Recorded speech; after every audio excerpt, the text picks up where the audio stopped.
Okay, Tony D back with the Piscataway experiment part 2. It's Sunday and I'm still wearing the same shirt, but we're back with the stats.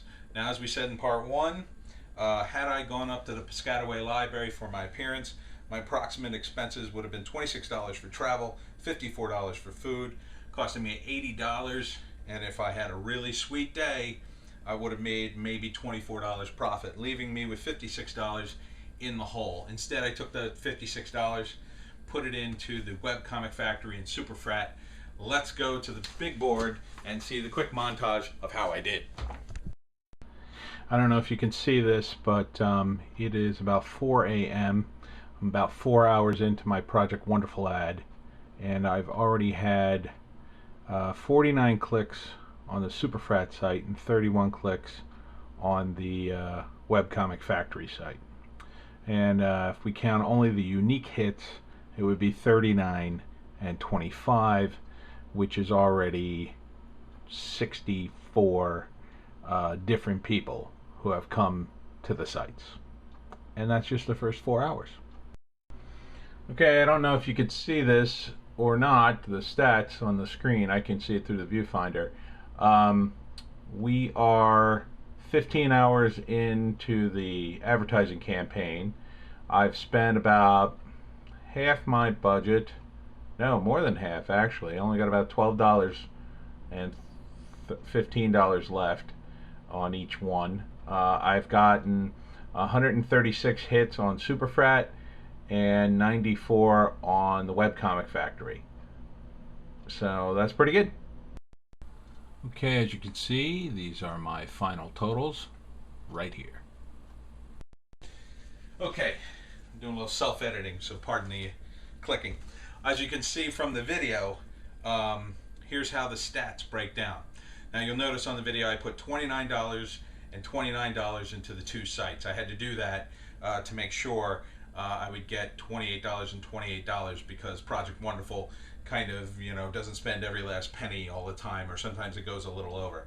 So what I actually spent was this in 24 hours. On the Superfrat site, I spent $26.09, and on the Webcomic Factory, $25.52, because you only have to pay on Project Wonderful if you get the hits. My budget per day, or for the day, was about $52 total. A little less than $52. Now, out of that, here's what I got. On Superfrat, I got 183 hits. 161 were completely unique. At Webcomic Factory, I got 167 hits, and 149 were completely unique. So a total of 310 unique hits, or 350 hits. So out of the 310 people I came to the site, looks like 40 of them came back before, maybe bookmarked me. So that's 40 people who at least came to the site twice. And that roughly breaks down to 13 people an hour. And my budget breaks down $52 in 24 hours. That's roughly a little more than $2 an hour. Compare that to going to Piscataway to spend $80 to make $24, and probably the most people I would have seen is maybe 24. And out of those 24 people, I can't even guarantee they'll all come to the site. Instead, I had 310 unique hits. That means 310 different people came to my two sites. There is no way I would have went to the Piscataway library for 4 or 5 hours, however long the signing was, and met that many people. I mean, 310 people, you figure if I spent 5 minutes with every person, that would be 5 times 300, that would be 1,500 minutes.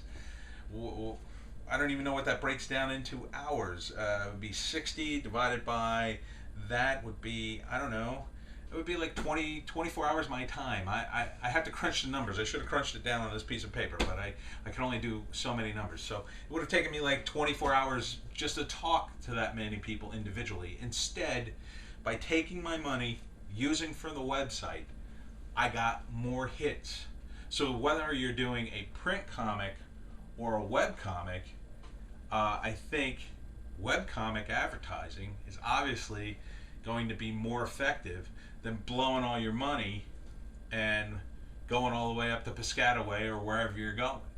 Now, granted, these numbers are estimates, but I've been doing this a long time, so I got a pretty good feel for about how much money I do, about how many people I can meet. But you can't argue with the fact that at a comic book signing, for anybody who's ever done one, it's really hard to talk to 300 people, over 300 people, and get them to come to your site. I mean, you might get that many people show up if you're a famous comic creator, but they're not all going to come to your site.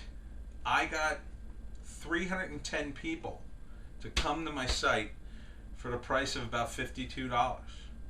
So think about that. Next time you're going to sign up to do a comic book convention, or you're going to sign up to do a signing, think about where you're spending the money. Is it really worth it?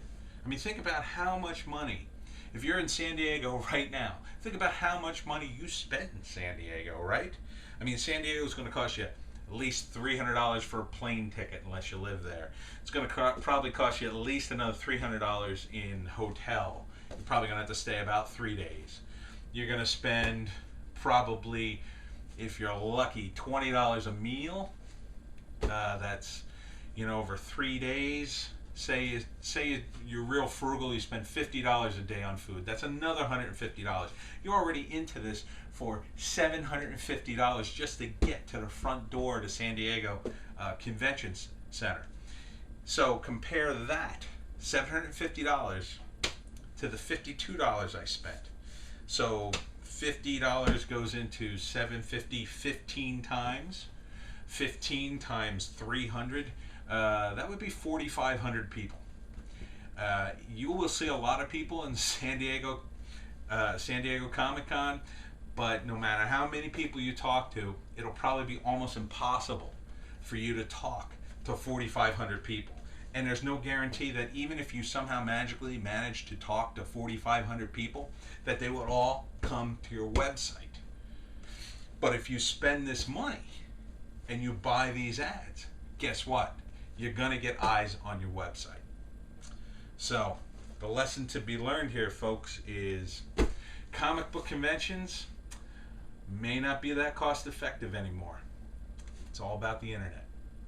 Thank you for listening. My name is Tony DiGerolamo. As always, please check out Superfrat and the Webcomic Factory. Click on our links and click on Stormwatch Comics. Please, let's get their likes up to 200 before the end of the month.